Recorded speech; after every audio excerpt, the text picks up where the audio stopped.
If you have a question for Kyle, please raise your hand, and we will start here Mike. shortly. All right, what's up, Kalo? So, All right, sketch out here fast. good the camera. Thank you. All right, going to start off the question from Mike Ganter from the Toronto Sun. Hey, Kyle, how you doing? So, Mike. I want to ask you about the road trip as a whole. You guys go 4-2.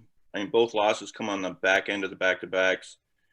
Did it feel like guys were starting to sort of settle in on this trip as a whole? I mean, it was a solid trip, but the two games we lost were on back-to-back, so we got to find ways to kind of, figure that part out. I think we have an opportunity to continue to get better every night. I think this was a good trip for us. We played some tough teams. We found a little bit of a groove. Pascal really picked up his game. Norm played well, but we wish we would have gone 6-0. But we didn't. Unfortunately, we lost two back-to-back games on the back-to-back on the back end.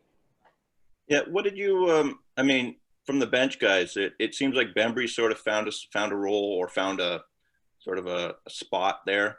Watanabe, when he was before he got hurt, he looked like he found a spot. It just feels like things are sort of coming together in terms of roles and.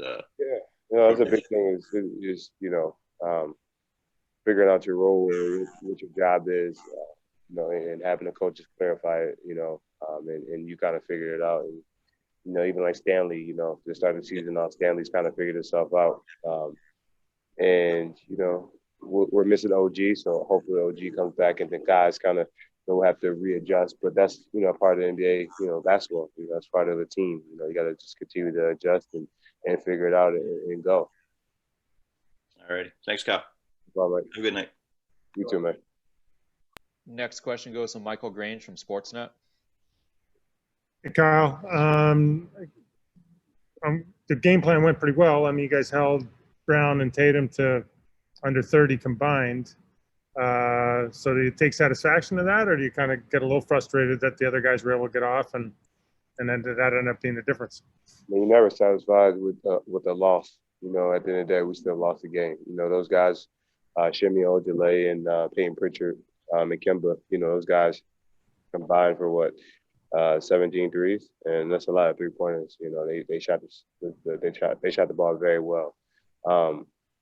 I think we kind of collapsed the paint and we did a little bit of what we needed to do, but they kind of made the shots. They were getting looks that they wanted, and they made them. Appreciate that. Safe travels, man. Thank you. Two more for you. First one goes to Eric Corrine from The Athletic. Hey, Kyle. Appreciate you taking the time. No problem, man. We found out today that you guys are spending the year in Tampa for good. Not much of a surprise, I can't imagine. What's your primary thought or emotion with that news? With this virus and, with the Canadian government doing everything to protect, the country, protect the citizens, protect everything that's going on. It was a decision, for us, and our jobs are, we fly in and out, and we're traveling all over the country. And yeah, we have very strict protocols, but the protocols can only protect you to a certain amount, to a certain extent, right?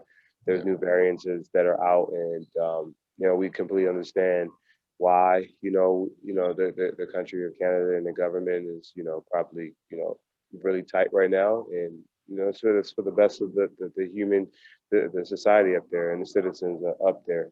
For us, we know that we're going to be here, so guys can really try to have this, really we'll have to settle in a little bit more, and understand, like, it kind of eases a little bit of are we going back, or not. So now we know we're not. So guys just have to settle in and make Tampa a little bit more homier. Maybe a bit of a strange question. Do you still feel that connection to Toronto, even though you're not there? And if so, how does that sort of play out in your mind? I mean, we always feel the connection, right? That's our home. That's where we play. That's our home. That's our home city. That's the country we play in, the country we play for. at the end of the day, you know, Toronto Raptors on the front of our jersey, right? You know, we play for that, you know, and we still know that the fans are supporting us to the utmost, you know, that they can. You know, we wish we were playing in front of those guys, but until this virus and the vaccine gets out and controlled and all that stuff, you know, we know that we have to do what we have to do. You know, it's unfortunate that the world is in this situation, but you know, as professionals, as men, you know, we have to do our job. And yeah, we would love to be home. We would love to be in front of our fans, but you know, it just sucks that we can't be. But the connection is still there. You know, we understand that they're still, you know, follow us on social media and all those things. So we still have the connection. Yes. Thanks, Kyle. Safe trip back to Thank Tampa. you. Appreciate it, guys. One more question for you, Kyle. Goes to Yep. Doug Smith from the Toronto Star. Kyle, I'll be quick, get you out of here. Just go back to the game real quick. You guys missed an awful lot of shots, like in the restricted area, right at the rim. Yeah. Is that deflating? What goes through your mind when that kind of misses happen? I think it's super deflating, but it's like, you know, it's part of the game. It's like you give up, you miss 2 and you give up 3 or something like that. And it always seems to work that way. But, you know, we got looks. We got there and we didn't finish. And, you know, you could have gone either way, right, Doug? Could have made them and it'd be a little bit of a different momentum. You know, I think I missed a layup, then Norm missed 2, then Pascal missed 1. And, you know, we got stops. So that was a plus of it. But the negative is we couldn't make a damn layup. And, it is what it is, right? It is what it is. We get to go home and you know, get a couple of days of rest and preparation, and get back on the basketball, you know, on Sunday. I think there was one stretch in the third quarter where you two teams combined to miss 18 shots in a row. Look, that's What really, was that like on a court? that's really beautiful basketball. From the playground for grade 7, yeah, maybe. It's terrible, but hey, beautiful basketball in my mind. Thanks, guys. I appreciate you guys. All right, Safe trip back to Florida.